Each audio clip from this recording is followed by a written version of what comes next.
Em 742 d.C., as sombras começaram a se mover, mesmo quando ninguém estava ali para projetá-las. Em 742 d.C., no vale remoto de Setramor, existiam 3 aldeias que viviam em paz, isoladas do resto do mundo. Eram lugares simples, onde a vida seguia o ritmo das estações. Mas essa tranquilidade foi quebrada numa noite particularmente fria e escura. Os moradores, dentro de suas casas de madeira, começaram a notar algo inexplicável. As sombras dos objetos, das árvores e até das próprias casas pareciam ter ganhado vida. Elas se esticavam, se contorciam, se moviam de forma errática e independente. O mais assustador era que não havia lua no céu. Não havia tochas acesas. Não havia fonte de luz alguma. A pergunta que ecoava em cada mente era aterrorizante. Como poderiam existir sombras na escuridão absoluta? A primeira pessoa a relatar o fenômeno em detalhes foi uma mulher chamada Elna. Ela acordou no meio da madrugada com um som perturbador. Passos lentos e pesados dentro de sua própria casa. Assustada, ela acendeu rapidamente a lamparina, esperando encontrar um invasor. Mas ao invés disso, o que ela viu gelou seu sangue. Projetada no canto do quarto, estava a sombra de um homem, uma silhueta alta, com a cabeça baixa e braços desproporcionalmente longos. Mas o canto estava vazio. Não havia ninguém ali para projetar aquela sombra. Não era a sombra dela, nem do marido que dormia ao seu lado. Em um ato de desespero, ela apagou a lamparina, mergulhando o quarto na escuridão novamente. E mesmo sem luz, a sombra continuou exatamente onde estava.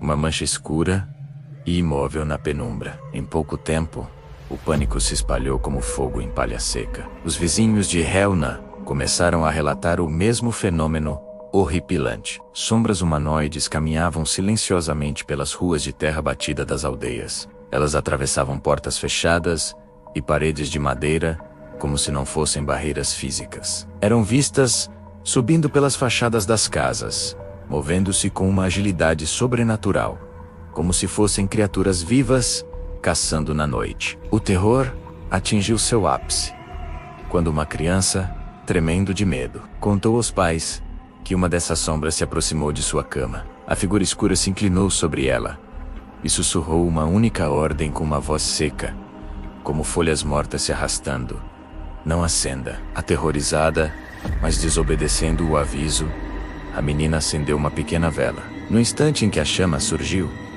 a sombra se dissolveu no ar como uma nuvem de fumaça escura, desaparecendo sem deixar vestígios. Na terceira noite de tormento, uma figura misteriosa surgiu nas aldeias. Um viajante solitário, completamente coberto por um capuz escuro, que caminhava lentamente sem pronunciar uma única palavra. Aqueles que ousaram olhar para ele de perto contaram histórias conflitantes e aterrorizantes. Alguns diziam que ele não tinha rosto, apenas uma superfície lisa e vazia sob o capuz. Outros juravam ter visto um buraco negro pulsante no lugar de sua face. Uma ausência de luz que parecia engolir tudo ao redor. Onde quer que esse viajante sem rosto passasse, as sombras reagiam com uma violência espantosa. Elas se agitavam freneticamente, se contorciam e, segundo alguns moradores apavorados, pareciam tentar se arrancar do chão, como se quisessem se libertar de sua forma bidimensional e se tornar algo tridimensional no quareteu dia. Uma esperança frágil surgiu com o amanhecer. O sol nasceu, banhando as aldeias com sua luz intensa e familiar. Os moradores esperavam que a luz do dia pusesse fim ao pesadelo, mas o alívio nunca veio. Mesmo sob o sol forte de uma aldeia, as sombras continuavam a se mover sozinhas, independentes dos objetos e pessoas que deveriam projetá-las. A lógica estava quebrada. Sombras não existem sem uma fonte de luz e um objeto para bloqueá-la.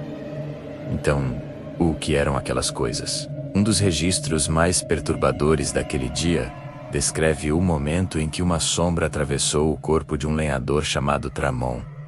Ele simplesmente caiu no chão, imóvel. Quando finalmente se levantou, seus olhos estavam vazios. Alguém próximo ouviu um sussurro gutural vindo dele.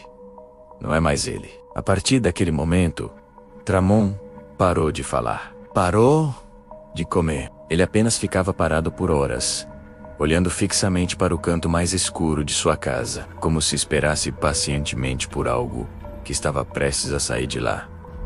No quinto dia, Tramon desapareceu. Simplesmente sumiu, sem deixar pegadas ou qualquer rastro de sua partida. Na sexta noite, o fenômeno cessou tão abruptamente quanto começou. As sombras pararam de se mover. Elas voltaram a ser estáticas, presas ao chão, obedecendo novamente às leis da física. O pesadelo parecia ter terminado. No entanto, uma única anomalia permaneceu. Bem no centro da aldeia principal, uma sombra solitária continuava viva. Era a silhueta de um homem, perfeitamente desenhada no chão, apesar de não haver absolutamente ninguém de pé para projetá-la. Tomados por uma mistura de medo e curiosidade, alguns dos moradores mais corajosos se aproximaram e, hesitando, tocaram a sombra. No instante do toque, ela se desfez, se desmanchando como poeira no vento. Mas no lugar onde esteve, ficou um resíduo preto e oleoso, frio, como cinza de uma fogueira extinta há muito tempo. Até hoje, os eventos de Setramor permanecem sem explicação. Um conto sombrio sussurrado de geração em geração. Se você escutou isso no escuro, inscreva-se no Conto das Sombras e comente aí embaixo, só pra gente saber que você ainda está aí. Te espero no próximo relato.